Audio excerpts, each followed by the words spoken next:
This news is funded by viewers like you. Please support our work at democracynow.org/give. This is Democracy Now!, democracynow.org, The War and Peace Report. I'm Amy Goodman. And I'm Nermeen Sheikh. Welcome to our listeners and viewers across the country and around the world. We turn now to a grim reality that Syrians are facing after the toppling of the Assad regime, the discovery of mass graves across the country. According to the International Commission on Missing Persons, more than 150,000 Syrians remain unaccounted for after being held in Assad's prisons. Many are believed to be buried in mass graves. The Syrian search and rescue group, White Helmets, has received reports of at least 13 mass grave sites across the country, 8 of them near Damascus. Human Rights Watch visited the site of one mass grave, also a mass execution site, in the Tadammoun neighborhood of Damascus last week. The group was able to confirm the exact location of the grave after verifying and geolocating a previously leaked video from April 2013. The video shows Syrian government forces and pro-government militia shooting 11 men in civilian clothing, blindfolded and bound. The victims' bodies then fall into a pit. One of 3 perpetrators films while the other 2 men carry out the executions, taunting and laughing at victims as they die. Human Rights Watch was unable to travel to Syria when we were first made aware of this video, so we went through an extensive process to verify it. We gathered witness evidence, and by matching landmarks in the footage with satellite imagery, we identified the exact location of the mass grave. We established that these summary executions took place in the Tadammoun area of Damascus on April 16, 2013. Since the fall of the Assad government, we have been able to travel to Damascus to see the area for ourselves.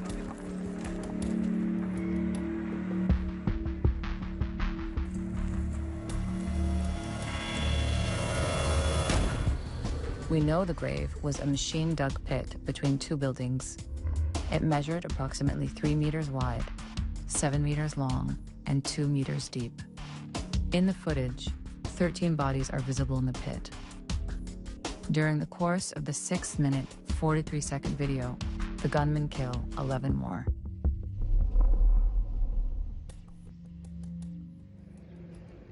In visiting the grave here, we also discovered today the presence of human remains in and around the site.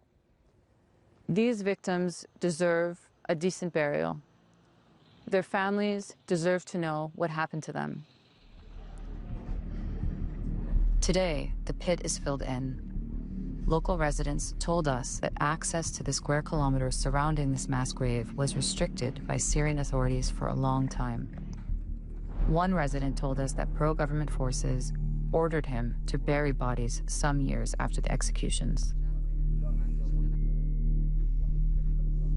It's unclear to what extent human remains in the area have been removed since 2013. All this is evidence of just one of many atrocities carried out by the Assad government. In this case, Human Rights Watch has identified the man in the blue-gray uniform as Najib Halabi, who died later in the conflict. The other man, initially identified by the University of Amsterdam researchers who first sent us the video, worked for Syrian military intelligence as recently as March 2023. Any surviving perpetrators of this or other atrocities should be held accountable as part of a fair judicial process. The 2013 massacre documented on video is just one of many summary killings in the area.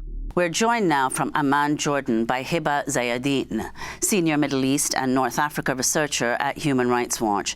She just returned from a week in Damascus. Hiba, welcome to Democracy Now! If you could just begin by talking about what you learned from your time in Damascus and what you saw. Absolutely, and thank you for having me on the show. So upon arriving in Damascus, one of the first sites that we decided to visit was that of the heinous 2013 Tadamun massacre, which a video of had leaked in 2021. We had been investigating this crime for a long time now. We had confirmed the exact location of the mass grave and decided to go confirm it for ourselves. But what we found there, you know, we were not prepared for what we had found. We were not prepared for what we were going to see, even though we knew from conversations with residents earlier in 2021 that it was the likely site of other summary killings as well. But when we arrived, what we saw was scores of human remains, of fingers, of a part of a skull, pelvic bones strewn across the surrounding neighborhood. We saw families, families had brought to us bags that they had collected of bones from the rubble in dilapidated stores in the area. We saw children toying with these bones. It was not anything that we had expected, to see. And we spoke to more residents and found out, that this was the site of so much more horror than we had expected. I had spoken to a resident who was forced at the age of 15, this was back in 2016, to dig graves and to dump bodies, corpses, into those graves. We had spoken to an ambulance driver who was tasked to retrieve bodies from that area in 2018 and 2019. I spoke to countless families who had missing loved ones that they did not know what had happened to and had no answers for. And so, it was really important that we highlight how imperative it is to protect and to secure this site and many others like it. There are mass graves across Syria, and this was just one of them. And we had visited others as well. We had seen desperate families visiting these sites, sometimes taking matters into their own hands, digging the graves on their own, trying to find anything about this. We saw them at the morgue where there were several unidentified bodies, families, clutching pictures of their loved ones, pushing it into the camera to try and show it to the world, to try and get any sort of information. We also visited some of the most notorious detention facilities that we had for a long time worked on and documented abuses and torture in. And what we found there too was quite upsetting in that there was intentional destruction of documents, of evidence. There was looting. There was total insecurity for the first couple of days that we were there, with people coming in, retrieving files, leaving with them, tampering with the evidence. And we know, that the Assad government, operated a chilling bureaucratic system whereby they documented every crime. They documented it in detail. And that evidence had existed in these detention facilities, in the military courts, in the prisons themselves. And every minute that passes where there is inaction, where these documents, these sites are not being preserved and not being secured, is just one more family possibly never knowing what happened to their loved ones. And it also means that there are officials who had perpetrated some of the most horrific atrocities over the past decade that will go free and that will not be brought to justice because of just how quickly a lot of this evidence is disappearing. Well, I'd like to read from a Financial Times article headlined "The Syrian Neighborhood at the Heart of Assad's Killing Machine," which is the neighborhood that you've just spoken about, Tadamun. The article begins saying, quote, "In Tadamun, the children know the difference between a human jaw and a dog's. So inured are they to decomposing remains, a consequence of living in the desolate Damascus suburb, that the boys casually toss around skulls and fractured femurs." So, Hiba, if you could speak, you just talked about the importance of protecting these sites. I mean, many have said that Assad's regime has just fallen, and this work is only just beginning, the work of excavating these mass graves. Are there concerns that these sites will not be protected? And if not, where will who will damage them? How will they somehow be disrupted? Definitely there are concerns right now. I mean, we have seen that for transitional authorities, this has not been a top priority. And our presence in Damascus was to call for the preservation of this evidence, was to make it clear to transitional authorities that this must be a priority and that it is of the utmost urgency, because now is the time. Yesterday was the time. A week ago was the time to be protecting these sites. And as I had said earlier, every day that passes, we're losing more valuable information. And, you know, it is a priority, or it should be a priority to transitional authorities, not just because of justice and accountability efforts, but also because you have thousands upon thousands of families who are seeking answers, who deserve answers, and who have no idea what the transitional authorities are doing about this right now. They need to be raising awareness about what it means to tamper with this evidence, what it means to retrieve documents from an area without, you know, preserving the chain of custody. Because, you know, once you take these documents out without documenting exactly who and how and from where they were taken, none of this is going to stand in court. And this is what we've been impressing upon transitional authorities. This is what we've been calling for UN bodies, relevant bodies, to arrive at the scene as soon and as urgently as possible. We've been calling on international rescue teams to also arrive on site, and for Syrian groups to really be at the forefront of this massive, massive effort.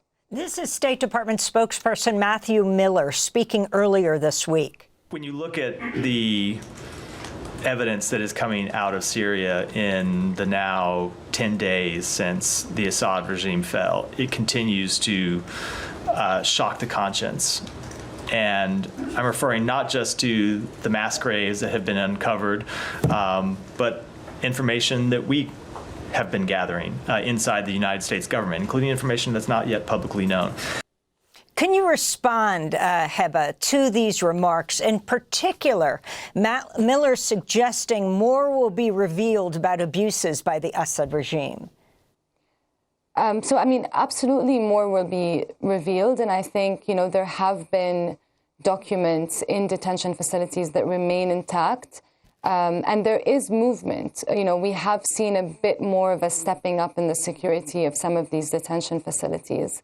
But there is no coordinated effort right now to preserve these documents. And it is really important to stress that these documents belong to the Syrian people. This evidence belongs to the Syrian people, and they need to be at the forefront of these efforts to preserve and secure, obviously with the help of UN relevant bodies, obviously with the help of international actors. But these documents belong to the Syrian people. The evidence belongs to them and needs to remain with them and in their hands. And that's what I would stress in response to some of these remarks. Hiba, what is Human Rights Watch looking out for when Israel intensifies the attacks on Syria, expanding its occupation of the Golan Heights? You've said that Israel bombed the only facility in Syria that had DNA equipment that would allow for the identification of remains in these mass graves. Can you explain? Yes, so I mean, Israel's strikes in Syria come on the heels of its brutal military campaigns in Lebanon and in Gaza, where we've documented war crimes, crimes against humanity, and as we were, you know, my colleague has just been saying on your show, acts of genocide in Gaza specifically. You know, Syria is right now in a very fragile state, and the Israeli strikes have almost completely decimated its defense capabilities, but also this has had repercussions and consequences for the issue that we're speaking of right now, the preservation of evidence. Some of these strikes have hit vital facilities, including, you know, the Air Force Intelligence Branch, you know, the institute where these DNA machines were being housed, other security branches, military security branches that contain vital evidence. And so these strikes are also adding to the quite, you know, upsetting situation that we currently find ourselves in terms of just preserving evidence, making sure that someday, hopefully, every family can learn what the fate of their loved ones had been and where they may have been buried, and to really be able to give them a decent burial. Hiba Zayadin, I want to thank you so much for being with us. Senior Middle East and North Africa researcher at Human Rights Watch. She's just returned from Syria.